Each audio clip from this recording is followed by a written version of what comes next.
later time of 7 p.m. because We just wanted a Sunday off. yeah, we figured people have got lives to live. So today we are talking about do not buy a camper van until you have watched this. We're going to give you our 5 top tips on what you really need to know before you buy a camper van, because otherwise you're in that excited phase where you're just using your heart rather than your head. We are Nick and Matt from Jurassic Vans. We own an adventure hire company for camper vans, and we also educate people. So yeah, There it is. there it is. So we're going to dive straight into our 5 top tips for what you need to do before you buy a camper van. Were you first? I can't remember. Well, this is number 1, there's why, and I think I chose that one. Go It's for it. yeah, why? Like, why do you want a van? Like, live in a van, that doesn't sound too appealing, does it? Maybe from Instagram point of view it does, but I think this is what the trap that people get trapped. Well, this is the trap that people fall into quite often. They'll see this lovely Instagram picture of people living in the van. They're like, I want that lifestyle. They'll spend a lot. They'll invest a lot of money in the build, and it just isn't for them. Typically with like the Volkswagen, what's the iconic one? VW T5. That's the one. People love those, and we've had a lot of stories where people just immediately sold them after their camping trip. If you do want a van, like you want to just get away, be free, get into the wild, and just completely live off grid, and you have experienced that camping trip, and you know you like camping, then absolutely. So the first point really is, what is your why? So go back and think, why do I actually want a van? Is it because I want to go away for long weekends with my family? Do I want to live in my van? Weekenders. Weekend warriors, we like to call them. Do you want to hike? Do you want to swim? Do you want to surf? Do you want to sup? All of these things are going to feed into actually the function and the build and the makeup and what's really important on where you should spend your time and spend your money on the van. Absolutely. Yeah. Yeah.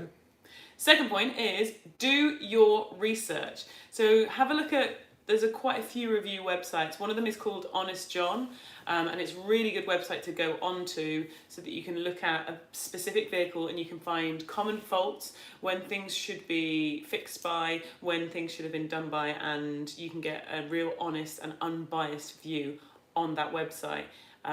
Especially if a model changes, like something to do with the Vitos and not having galvanised frames, Mercedes Vitos, and then rusting and not rusting.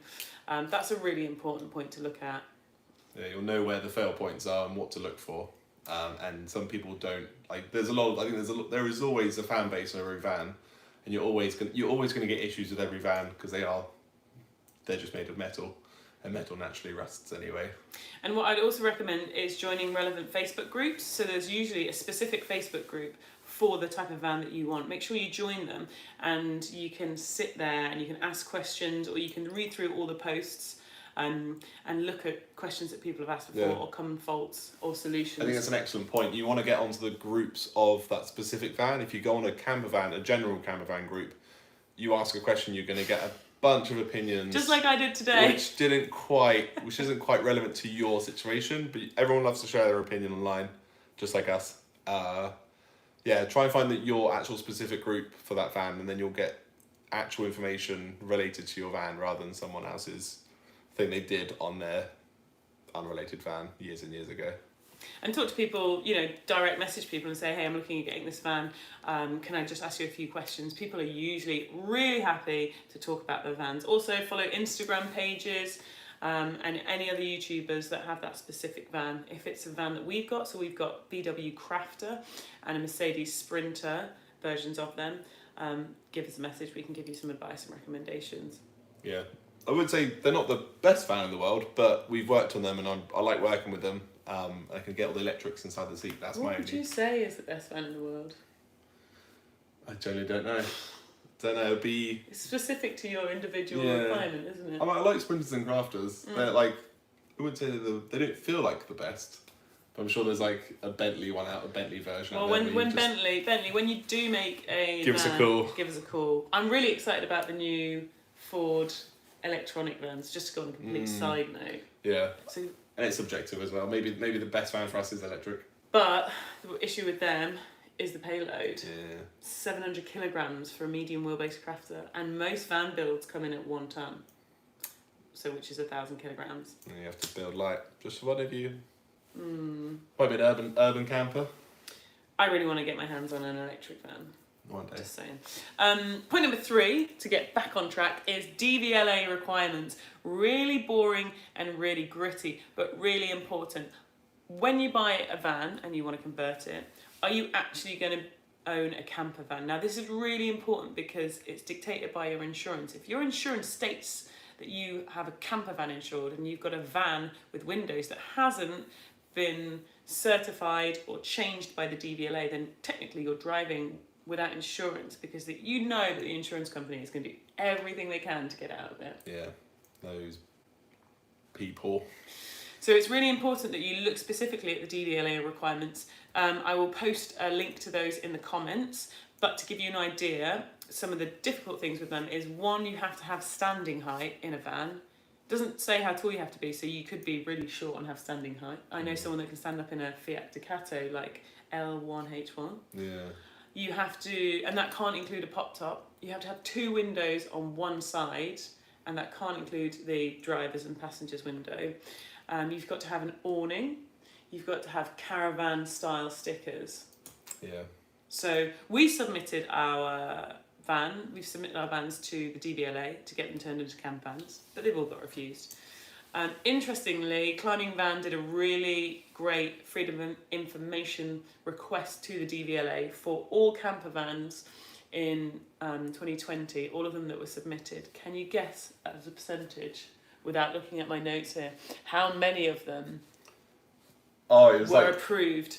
I'm going to say, well, because of the whole campervan spike, I'm going to say a lot didn't get through. I reckon like 90% didn't get through. Almost. 95% didn't get through, so only 5% of those people that submitted, and they're the people that submitted them, so think of all the people that didn't actually submit them. Yeah, true. Only 5% of the vans that were submitted were confirmed camper vans. Yeah. And a lot of those were probably from conversion companies, I'd say. Yeah. Number 4, this is your point.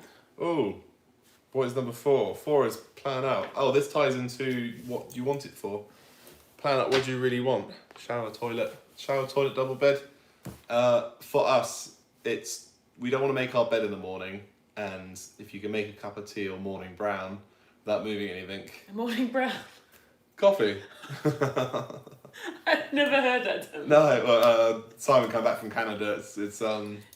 His brother. My brother's come back from Canada, so it's sunken into me now. He's not watching, so he won't ever know. But we like hiking, so for us as well, putting your dirty shoes somewhere. If you use your bed as a seat and you're a hiker, and you typically go get dirty or whatever, and you come back in, your bed is going to be immediately covered in dirt. So we like tons of shoe storage, like under the kitchen, get rid of those things. Nice sweepable floor, because it is a tiny little floor space and it does get dirty very quickly.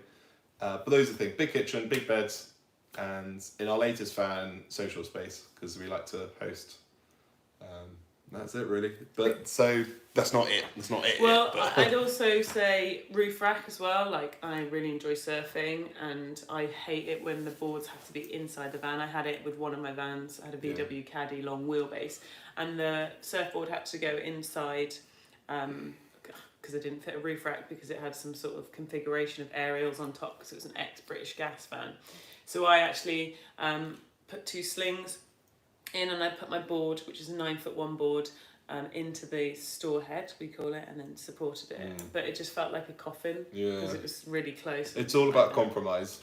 You have to, sometimes the bed will mean your kitchen's small, especially medium wheelbase, and then storage is then gives you extra height or things like that, depending on the van size. But that's how we kind of got it around with Otto, with the lifting bed. We wanted as big as kitchen as possible. And the only way to do that is just have the bed move out the way and then create a living space. But it's all about compromise. It's really what's your lifestyle, what you're going to do with the van, where you're going to take it. Because we don't have showers in ours, because it's a lot of space. And yes, it is a premium thing. And in our 4th van, we're going to try and get it in a medium wheelbase with a double bed and a full kitchen and a social space. And we've got some cool, funky bed design. Yeah. But it's a secret, so don't tell anyone. Shh. Secrets, girl. There's not. Because I really want to have a toilet indoors. Because Yeah. doing number 2, like when you have to bury your poop, it's just not my thing. It's good for the ground. Yeah. So if you want a shower, then that is like, I think that's the biggest compromise, because you are, especially if it's a self-enclosed, like how do you call them, just the panelled showers like you find in a house. Those take up a lot of space, and you just can't do anything else with it apart from a wetsuit storage. Yeah, drying sort of thing. Yeah, but obviously compromise. You've got to find out what you want. It's all a compromise, and the thing is, like, as soon as you ask someone else's opinion, like Matt would make a very different van to how I would make a van, but together we've got to reach a compromise of what's important for both of us. Like, I really love having a big cooking kitchen space because I love cooking and having nice food. That probably wouldn't be so important to you. No, I like that. I know you like your food, but yeah, I like it. But yeah, I try and make things as big as possible, and then try and get the big things just to kind of look at each other a little bit and tessellate a little bit as much as possible.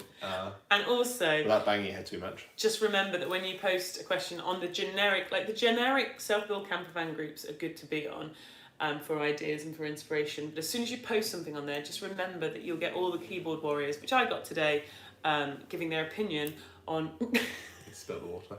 giving it their opinion on your build or how you should do it. Most of these people either lived in vans forever or haven't, or just want to give their opinion. So just remember to take that with a massive handful of salt. Yeah, apparently our vans are all rubbish, so I was just gonna not stop building them. Yeah. Apparently I'm not. We got that a bit of that today, but it's all good. I did ask for people's opinion. There we go. And point number 5 is try one out. We're a hire company, by the way. Plug.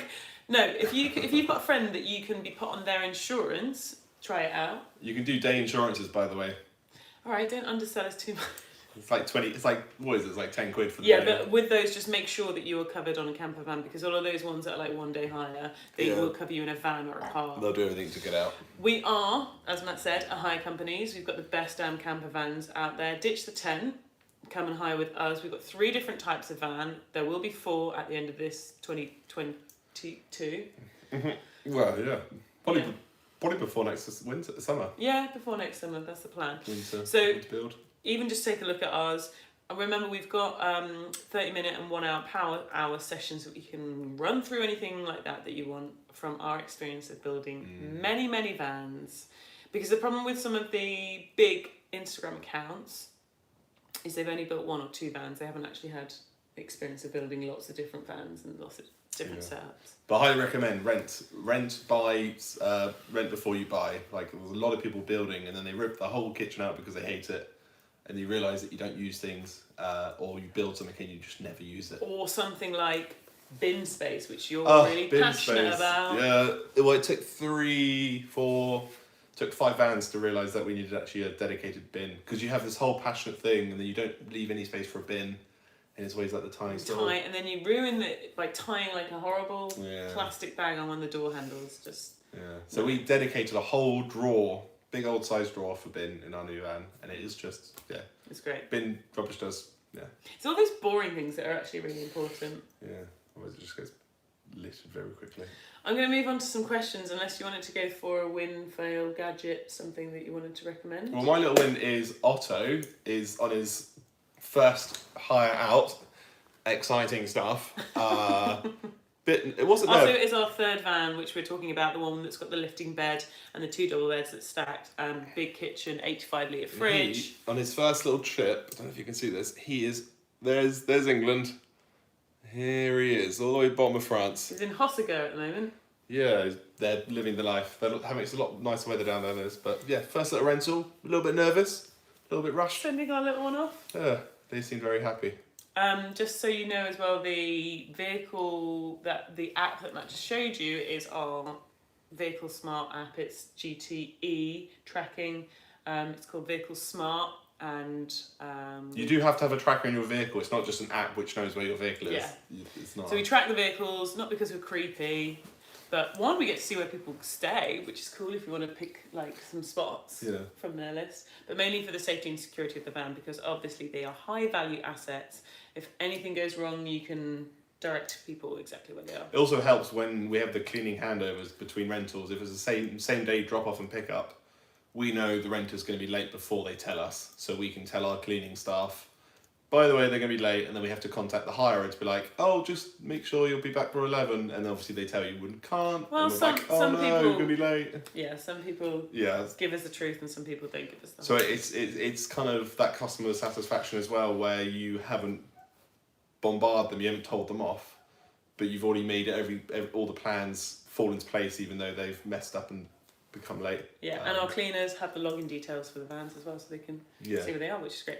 As long as when it doesn't freeze. Yeah. I will drop a link to that in the comments. The tracker service that we use, so that you guys can use it as well. And if you are looking, do we plug Kursh? Yeah, we're just about to plug Kursh. Get Kursh in. If you are looking for your tracker to be fitted, we can highly recommend. The only person we use to do any electrics other than that, or doing the tracking in our van, is Kursh at Kustom Conversions. Really great new custom. He's a new company, but he's just started working for himself. He's a good chinwag. Oh, he's If you want lovely. to have a sit down and chat. He's so professional, clean, and tidy. Anyway, plug over. He cleaned out our glove box. Yeah, he did. I swept the dust out because it was Don't tell annoying. him where it is. Yeah. Okay, I'm going to move on to questions. We've had a few questions from the audience, from our Facebook group, from our Instagram group. So at Jurassic Vans, you can follow us on Instagram. And we've also got Jurassic Van Clan, which is an open group which you can follow on Facebook. We post stuff on there as well on the weekly. So question number 1 is, what is the best van for a family of 4? Open question. It's subjective. It really is. It depends on how close the family are, because we've had people in Meg. We've had Which like is our largest 6-seater medium long wheelbase. Long wheelbase, is it? sprinter. We've had 6 in there, and they've been the tightest family. They've had there's 6 of them. Was it 6? I think it was only 5. 5 of them. Really close Five family, people. and they loved it. There was no squabbling. But other times we've had like a family of 3 in there, or in other vans, like, oh, it's a bit tight. Like, they didn't want to be sleeping with the kids, or whatever. It's been quite close. So really, depending on the family. You need to go back to the points that you mentioned. So just to recap, that is 1, what is your why? Are you looking for something for a weekend? Are you going to live in it as a family of 4? Are you just going to, do you need to take bikes with you? Do you have lots of accessories to take you? Do you need to take a wheelchair with you? 2, do your research on exactly what van you want. 3, Dvla requirements. 4, plan out what's really important. So do you want your vehicle to hold the value? The vehicle that's going to hold the best value is a VW T5, really, because it's just such a cult classic. And then try one out. So if you don't know, that's such an open question that you really need to see like what's important to. Yeah, and how good of a driver are you as well? That's a really good point. Big vans are heavy. Like our Meg is 3.5 tons when you're all in there, and it's got the gumph, but it is big, and you will struggle up some hills. Yeah. I reckon like a medium, medium wheelbase. I always say medium wheelbase high top, so you can them in. stand up. Yeah, just how good you are with the build as well. If you've got like a lifting bed as well. Yeah. Open question, but just again, maybe just rent, see what you're doing, see what other people are doing, and actually just try it. Don't just look at pictures. Actually get your family in a rental or your friend's van, and the kids might hate it. You might build this thing, and the kids will be like, "No, thanks, mum and dad, but not for us." And then that would be sad. Then you'd have to sell it. Well, van for yourself, leave the kids at home. And then another question we had was, is this a good price? Mercedes Vito, 2009 plate, 114,000 miles, priced at £5,500. Is that a good price? Hard to tell. Who knows? I haven't heard very good things about Vitos, and I've got a few friends who are discovering that what should be metal is actually body filler, resprayed. So Matt's being really diplomatic here, because when we I've heard nothing good. I'm sorry if you own a Vito, but I've heard nothing good.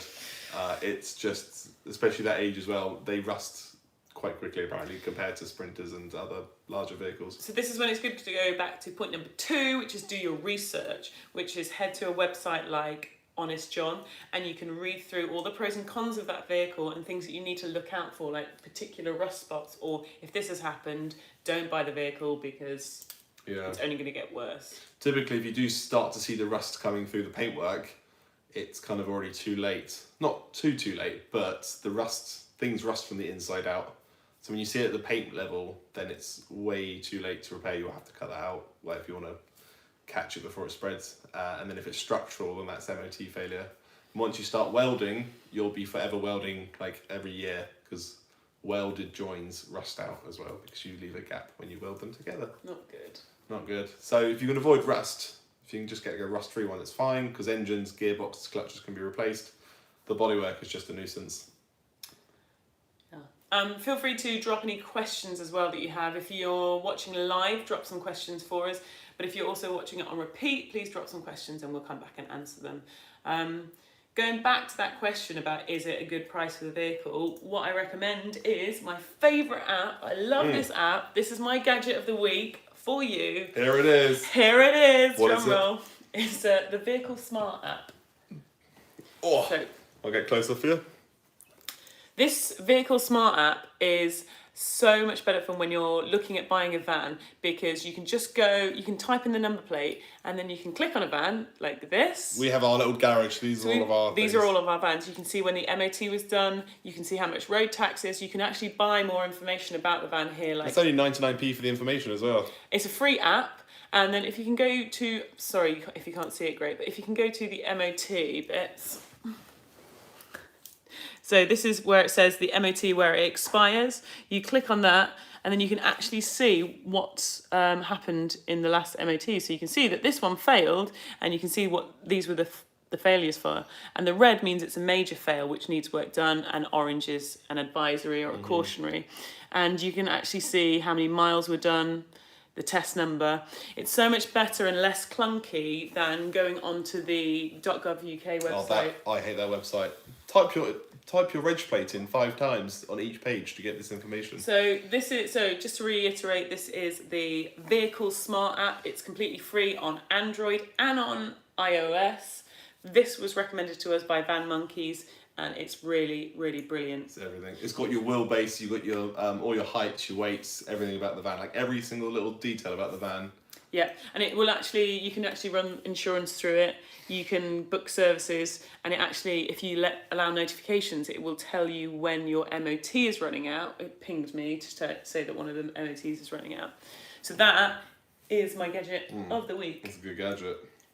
Is there anything else you want? Any wins, fails, grind gears you want to mention? I've got my gadget though. It's not really a real gadget, Okay. but it's a thing which I'm quite passionate about. Not that passionate, but portable little toilets in the van. They're like 20 quid. Put them in when it's like when dead of Put night. a link to one in the comments, the ones that we use in our Yeah, funds. sometimes with renters, I'm like, oh, I'll just give it to you for free. You haven't put it as an add-on, but like this will You're make really your going trip. to need it. Really, like it's a tiny little thing. Not for number twos, but middle of the night, you don't want to get the van because it's cold, raining, whatever. You don't want to get changed, and because it takes up such little space, you haven't dedicated a whole thing for it. You just put it in the kitchen area, do your thing at 2 a.m. if you need to. Go back to bed. You don't have to get your feet wet. You haven't got grassy feet. And it's just a quick thing. And then the cleanup is minimal. Obviously, with number twos, you have to wait for the morning. But yeah, and it's just the cost and space saving you get from it. And it's the best thing about it is that you don't have to put nasty chemicals in. Yeah, no nasty chemicals. Just go home, tip it down the toilet. Done. Yeah. Bit of water. Also, just a top tip to get real graphic, not really graphic, but to put the tissue paper in after you've wiped, I put it in the bin rather than putting it in the toilet, because otherwise it goes all mushy and then that's a nightmare to clean out. If you've just got pure liquid in there, much better. Yeah, down the toilet, water, down the toilet again, done. Yeah, don't tip it out on the side of the road. Yeah, that's gross. But make sure you get rid of it before you drive on, because Yeah, don't do that. you don't want to spill it. Next week, I thought we could do an episode on actually buying the van. So you found the van that you want and you're going to go to the dealer. And I thought we could do a bit of role playing. Oh yeah, I'll be the dealer. I was going to be the dodgy. dealer. I was going to be the dealer and put a moustache I'll on. shave this moustache Okay, off. cool. You can do that. You can be Dodgy Dave the dealer. So, drop in the comments. If you've got any questions for next week on when you're ready to buy a van, how to buy it, where to buy it from, what you should be asking for. Yeah. Yeah, some other Always stuff. good to haggle as well. We're going to talk about that next week. So, like, subscribe, all of that jazz. We're going to be doing weekly sessions. Next session Make us famous. is Sunday, 7 p.m. We'll see you there. Yeah, Any questions in the meantime, hit us up on Instagram or on the Facebook group Jurassic Van Clan. Night, guys.